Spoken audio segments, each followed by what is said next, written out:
Hey guys, I hope that you all are fine. So आज हमारा जो topic है about we are going to discuss is national movements in India, like non cooperation movement और ये हमारा civil disobedience movement, ये सब movements. But उन movements के पहले सबसे पहले आज हम इस वीडियो में पढ़ेंगे what are the causes of the non cooperation movement. किसके नॉन कॉपरेशन मूवमेंट के कॉजेस के बारे में आज हम पढ़ेंगे और थोड़ा सा देखेंगे कि किस तरह से स्टार्ट हुआ था, किसने स्टार्ट किया था। और नेक्स्ट वीडियो में हम नॉन कॉपरेशन मूवमेंट के बारे में पढ़ेंगे, फिर हम सिविल डिसोबीडियंस मूवमेंट के बारे में पढ़ेंगे। ठीक है, इस तरह से हम आगे आगे टॉपिक्स वीडियोस डिवाइड करेंगे और जल्दी से जल्दी उन्हें अपलोड करेंगे। ठीक है, सो फर्स्ट आप सभी को ये बात आई थिंक पता है कि जो गांधी जी थे वो गांधी जी जो थे वो अफ्रीका में अपनी लॉ की स्टडी कर रहे थे, इजंट इट। सो वहां पे जब वो लॉ की स्टडी कर रहे थे तो उन्हें ये पता चला कि इंडिया में बहुत सारी प्रॉब्लम्स आ रही हैं। तो जब वो अपनी लॉ की स्टडी कर कर इंडिया वापस आए तो उन्होंने देखा इंडिया में तो बहुत सारी प्रॉब्लम है। तो उन्होंने इंडियंस को बोला, हाँ हाँ ठीक है, प्रॉब्लम्स तो है, बट मैं कैसे मतलब श्योर हूँ कैसे प्रॉब्लम्स है। तो उन्होंने ऑल इंडिया टूर करा। ठीक है, वो पूरी इंडिया घूमे। ठीक है, पूरी इंडिया घूमे और फिर वो बेसिकली कहाँ कहाँ पे गए थे वो मैं आपको बता देती हूँ। ठीक है, चंपारण, चंपारण, उसके बाद में Ahmedabad, and then the third one is Kheda. यहाँ पे इन्होंने बेसिकली जो फार्मर्स थे उनकी करी थी और यहाँ पे इन्होंने करी थी कॉटन मिल्स की हेल्प। तो वहां पे जाके उन्होंने देखा कि कितनी ज्यादा डिफिकल्टीज आ रही हैं। अब उन्होंने आपको ये भी पता ही होगा, हमने 6, 7, 8 में पढ़ लिया था कि जो गांधी जी थे, हमें जो इंडिपेंडेंस मिली वो नॉन वायलेंट तरीके को प्रेफर करते थे। He try to follow the path of non violence. ठीक है, non violence, because he knew that कि Britishers they were very advanced in weapons. They have so many arms with them, and so if we will follow that violent method, we'll never be able to win. So he decided to follow the path of non-violence because Indians were not having those guns and bombs. They were just having a stick, a wooden stick, लाठी। लाठी से ही वो लड़ते थे। अब violent वाला method use करेंगे फिर तो हम कभी भी सक्सेसफुल नहीं हो पाएंगे। तो उन्हें पता था कि will not be able to get any independence if we will keep on following this path of violence, it's not preferable. So he decided कि भाई हम नॉन वायलेंट मेथड जो है वो चूज करते हैं। तो उन्होंने कहा सच्चाई की जीत होनी चाहिए। तो उन्होंने कौन सा पहला मेथड स्टार्ट करा? सत्याग्रह का। ठीक है, उन्होंने बोला सच्चाई, सत्य मतलब सच्चाई, एफर्ट, इसका मतलब होता है एफर्ट, इसका मतलब होता है ट्रुथ या सच्चाई। ठीक है, अब सत्याग्रही जो भी इन इंडियंस, सारे के सारे इंडियंस इस रूल को फॉलो कर रहे थे, वो गांधी जी की बात मान रहे थे, और जितने भी थे उनको था कि we can convert all the evil doers. हमें चाहे जितना मर्जी सफर करना पड़े, जितना मर्जी सफर करना पड़े, जितना मर्जी प्रॉब्लम सहनी पड़े, बट हम इन्हें सही करेंगे, हम इन्हें ठीक करेंगे। ये जो हमारे साथ इतना बुरा कर रहे हैं ये ऐसा ना हो, बट हम इनके अगेंस्ट जाएंगे, but in a non violent method. Non violent कैसे? मतलब सबसे पहला तो उनका था कि फास्टिंग, फास्टिंग करो, भूख हड़तालें वगैरह हो गई। ठीक है, उसके बाद में उन्होंने अपना नया मेथड था उनका नॉन कोऑपरेशन, नॉन कोऑपरेशन। तीसरी चीज जो उन्होंने जो हमारे गांधी जी थे उन्होंने करी थी, लॉन्च करी थी, वो थी civil disobedience movement. Civil disobedience movement उन्होंने की थी लॉन्च। अब इनके बारे में हम डिटेल में आगे पढ़ेंगे। So they all with the form of satyagraha, सच्चाई की जीत हम या फास्टिंग से करवाएंगे, नॉन कॉपरेशन से करवाने के लिए तैयार है, सिविल डिसोबीडियंस। और जैसे ही कुछ किसी ने कुछ वायलेंट मेथड चूज करा, वैसे ही गांधी जी ने मूवमेंट्स को विड्रॉ कर लिया। उन्हें वैसे ही रियलाइज हो गया कि नहीं, ये एप्लीकेबल नहीं है। तो इसके बारे में हम जैसे हम इनको डिटेल में पढ़ेंगे ना, तब हम इसके बारे में डिटेल में पढ़ेंगे, तो तब हमें पता चलेगा कि किस तरह से विड्रॉ हो गई थी मूवमेंट्स। ठीक है, बट उन्होंने यही सोचा था, बट लोगों को इतनी अच्छी गाइडेंस नहीं मिली थी। अगर मिली होती तो शायद ये सक्सेसफुल हो जाते। ठीक है, तो लोगों को ऐसा इन्होंने मूवमेंट्स की थी कि फास्टिंग करो, बट आपको वायलेंट नहीं होना है। बट लोगों में बहुत गुस्सा था, लोग वायलेंट हो जाते थे। उनकी वजह से जो गांधी जी थे वो बहुत ज्यादा अपसेट हो जाते थे। ठीक है, सो ही वांटेड कि नॉन वायलेंस हो। ठीक है, अपने जो हेटर्स जो आपके ब्रिटिशर्स है, उन्हें आपको हर्ट नहीं करना है।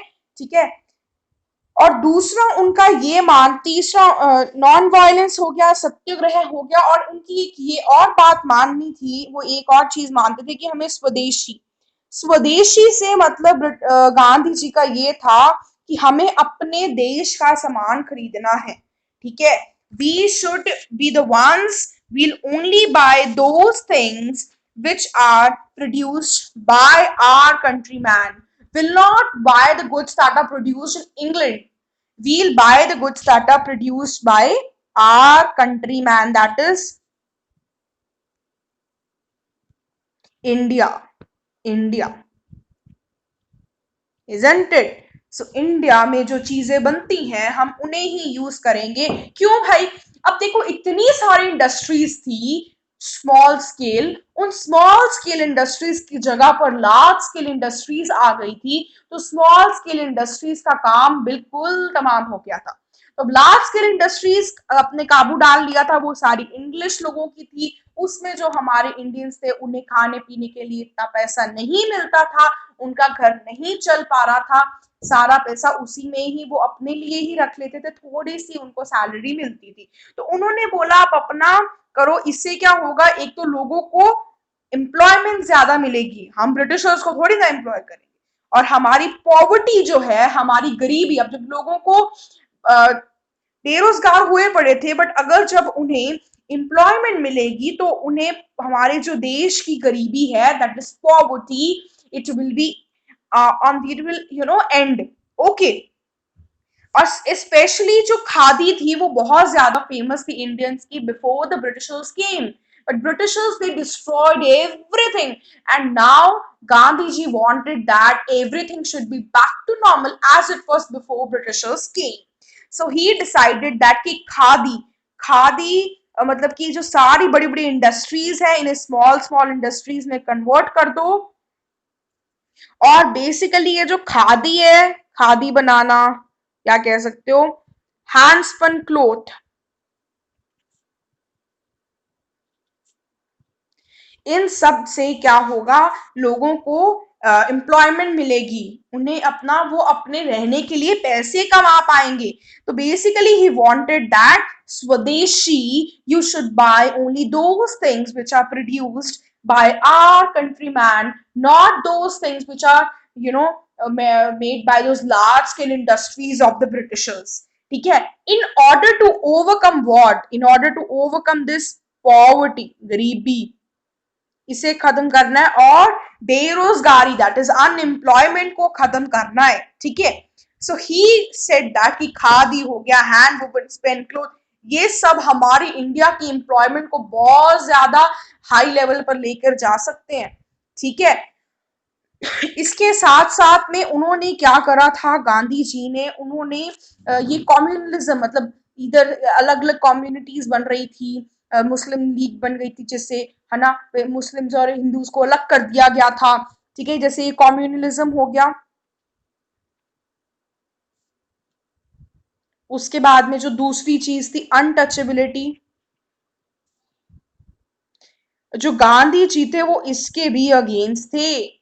ही हिज ही वांटेड टू कि जो जितने भी विमेन है या जितने भी लोग जो बहुत ज्यादा लोअर कास्ट से बिलोंग करते हैं, उनके लिए इन्होंने बहुत ज्यादा कंसर्न दिखाया, बिकॉज कम्युनलिज्म और अनटचेबिलिटी होने लग पड़ी थी कि शूद्रों को टच नहीं करना है, इन्हें टच नहीं करना है। तो वैसे को उन्होंने इनके लिए बहुत कुछ करा, he show deep concern to them.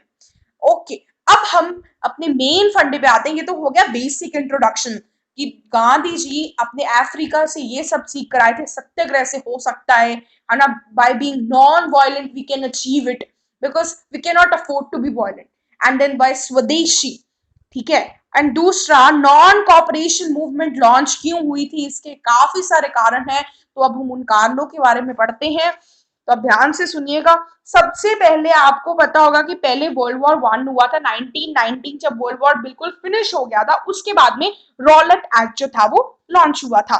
तो सेडिशन कमेटी जो कि रॉलेट, कौन हेड करता था, रॉलेट, हेडेड बाय रॉलेट, दो बिल्स इंट्रोड्यूस करे गए थे 1919, मतलब 1919 के बिल्कुल स्टार्टिंग में, मतलब in the second month of 1919।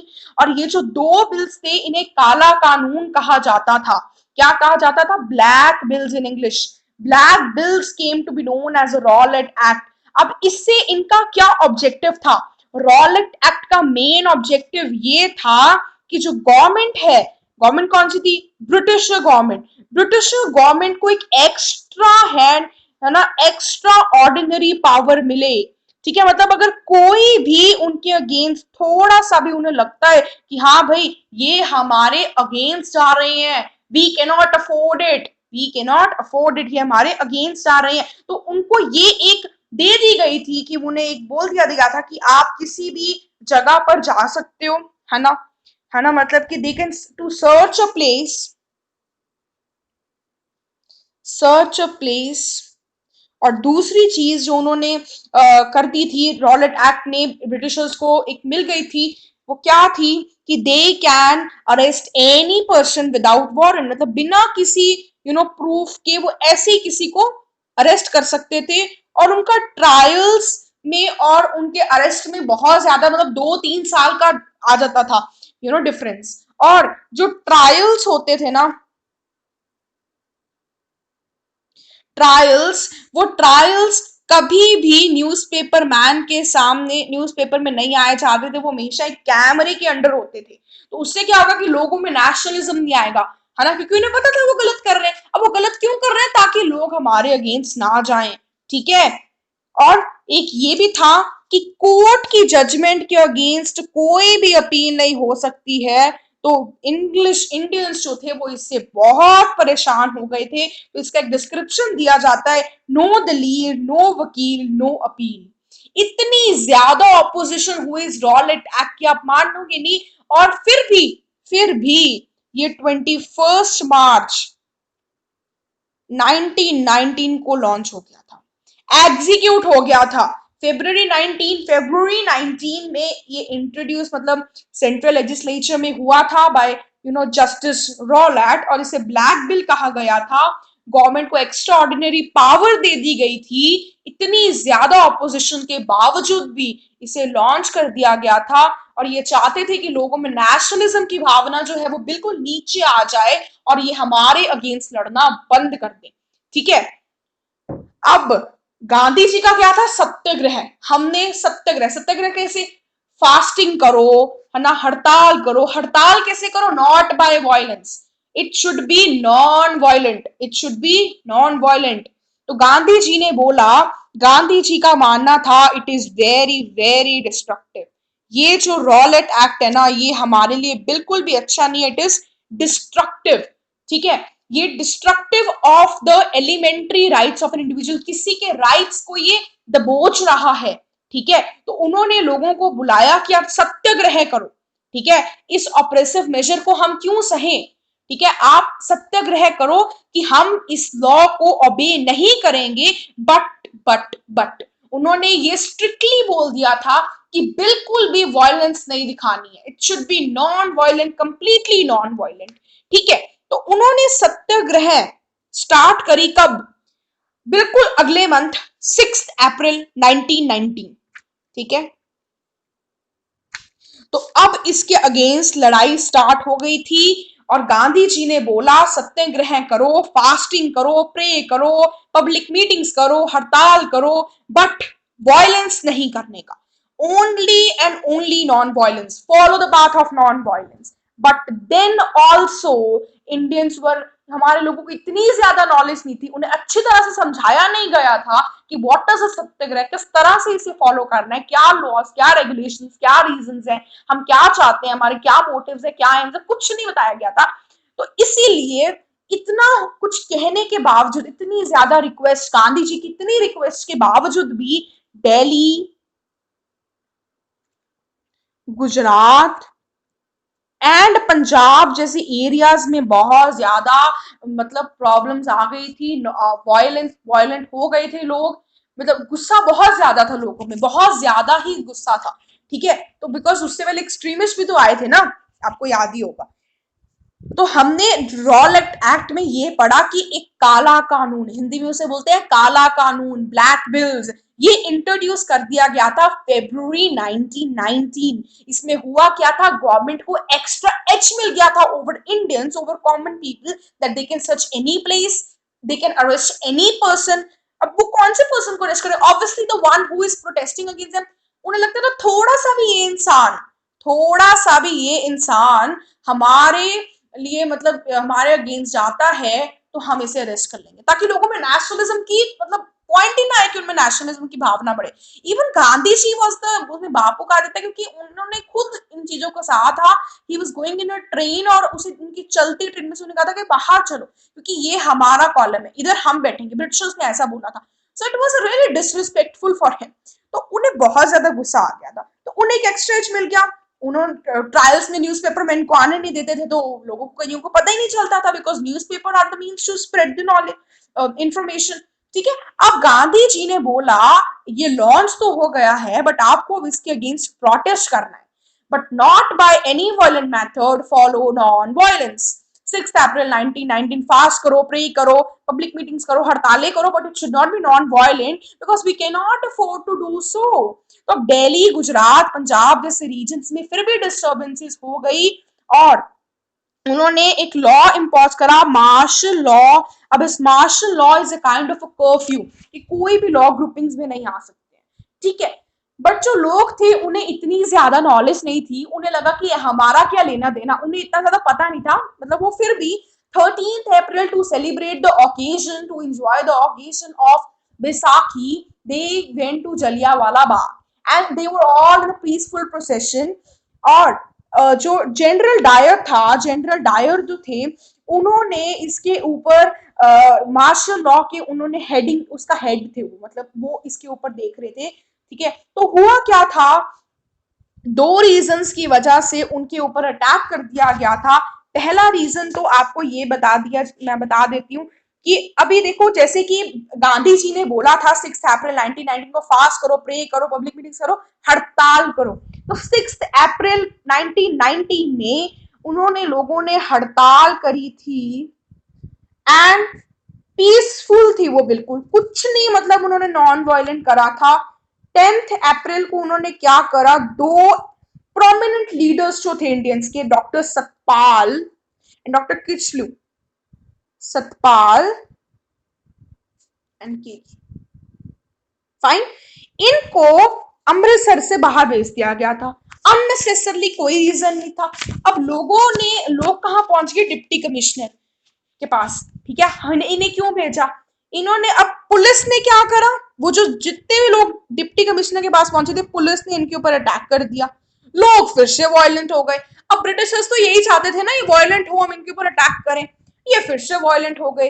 और जब ये वायलेंट में 5 यूरोपियंस मर गए and the town hall and other public meetings इन्होंने जला दी, पुलिस स्टेशन एक जला दिया था। ठीक है, और इतने सारे हॉल्स जला दिए थे, only because doctor Satpal and doctor Kitchlew was they were deported from the Amritsar. तो जनरल डायर ने दो रीजंस पकड़े कि पहली बात, how dare you go violence, आपने इतना ज्यादा गुस्सा क्यों दिखाया हमें, हाउ डेयर यू। ठीक है, तो जनरल डायर जो कि 11 अप्रैल को, मतलब अगले ही दिन, उन्होंने देखा, उन्होंने डिसाइड कर लिया, उन्होंने मतलब उन्होंने सिटी के ऊपर अपनी पूरी की पूरी कमांड बना ली और सबसे पहले वहां पे एक अच्छा सा कर्फ्यू लगाया, पूरा मतलब मार्शल लॉ इम्पोज करा उनके ऊपर। और दूसरी बात, उन्हें ये बहुत गुस्सा था कि इन्होंने हमारे ब्रिटिशर्स को क्यों मारा, क्यों इन्होंने ऐसा करा। लोगों ने भी क्यों करा था, क्योंकि उनके साथ भी बहुत बुरा हो रहा था इंडियंस के साथ, क्यों मतलब उन्हें भेजा विदाउट एनी रीजन अननेसेसरली। तो 11 April General Dyer he arrived and he took the command of the city. अब 13 अप्रैल को जलियांवाला बाग में लोग इकट्ठे हुए, मतलब डिसोबेइंग द लॉ। अब उन्हें actually it was not intentional, उन्हें नहीं पता था ऐसा होगा कुछ, दे वर नॉट अवेयर, उन्हें लगता था हमारा तो इसमें कुछ है ही नहीं। तो वो 13 अप्रैल 1919 को क्या हुआ, वो जलियांवाला बाग में सब इकट्ठे हो गए। जलियांवाला बाग में पीसफुल प्रोटेस्ट कर रहे थे, मतलब पीसफुल एक प्रोसेशन चल रहा था। एंड और वहां पे जो था, जो हमारा जलियांवाला बाग, आप गए भी होंगे बहुत सारे लोग, ठीक है, वहां पे गोल्डन टेम्पल के बिल्कुल साथ में ही है। I personally gone there so many times. और वहां पे उनका एक ही दरवाजा था जाने के लिए, और उसकी दीवारें बहुत बड़ी बड़ी थी। जनरल डायर अंदर आए, उन्होंने एंट्रेंस को कर दिया बंद, और उन्होंने लोगों को ऑप्शन दी, चढ़ सकते हो दीवारें तो चढ़ लो। बट इतनी बड़ी उनकी दीवारें हैं, अगर आप गए हो आपको पता होगा, तो लोगों ने बहुत कोशिश करी बट नहीं हो पाया कुछ। देन दे फायर्ड, इतने लोग मरे उसमें, बच्चे, फीमेल्स, बहुत सारे बूढ़े, बहुत सारे लोग मर गए। लोगों ने सोचा, वहां पर एक कुआं था जलियांवाला बाग में, लोगों ने सोचा कि हम इसमें मतलब ऐसे मतलब जंप कर देते हैं तो शायद हम बच जाएं। बट उसमें इतने लोगों ने जंप कर दिया कि मतलब ऊपर से मतलब इतने ज्यादा सांस नहीं आ रही थी उन्हें, और वो सभी के सभी मर गए। उन्होंने लोगों को कोई वार्निंग नहीं दी, means without any warning he fired upon them, ठीक है ना। इट वॉज वेरी, मतलब it was opposed by the people. Put 1000 से ज्यादा लोग मर गए थे इसमें। और इवन की जो ब्रिटिशर्स थे, जनरल डायर से उन्होंने बोला कि आपने ये सही नहीं किया है, और फिर से लोग वायलेंट हो गए थे। बट अब गांधी जी को बहुत ज्यादा मतलब दुख हो रहा था कि अरे इनको वायलेंट नहीं जाना चाहिए था। तो जलियांवाला बाग जो मैसाकर था, उसके बाद क्योंकि लोग थोड़ा वायलेंट हो गए थे, तो फिर लोगों को क्या करा, उन्हें हैंडकफ करके पूरे पंजाब में घुमाया, ऐसे पंजाब के जगहों में घुमाया जा रहा था। They were made to crawl with the belly to the ground, which was very very bad, very bad on their part. So इतनी ज्यादा ब्रुटलिटीज आज तक नहीं हुई थी जितनी अब हो रही थी ब्रिटिशर्स के आने पर, ठीक है। तो ये अभी हमने पढ़ा सत्याग्रह, नॉन वायलेंट, और हमने पढ़ा स्वदेशी, रॉलेट एक्ट जो नॉन कॉपरेशन का एक कॉज था, और इसके साथ साथ में हमने पढ़ा जलियांवाला बाग ट्रेजेडी। अब हम नेक्स्ट वीडियो में इसका थर्ड कॉज जो कि खिलाफत मूवमेंट है, और उसके साथ साथ में हम नॉन कॉपरेशन मूवमेंट पढ़ेंगे। So till then, stay tuned and please like the video if you like the content, and also subscribe to the channel to get the quickest notification of the next video. Thank you. Bye bye. Have a good day.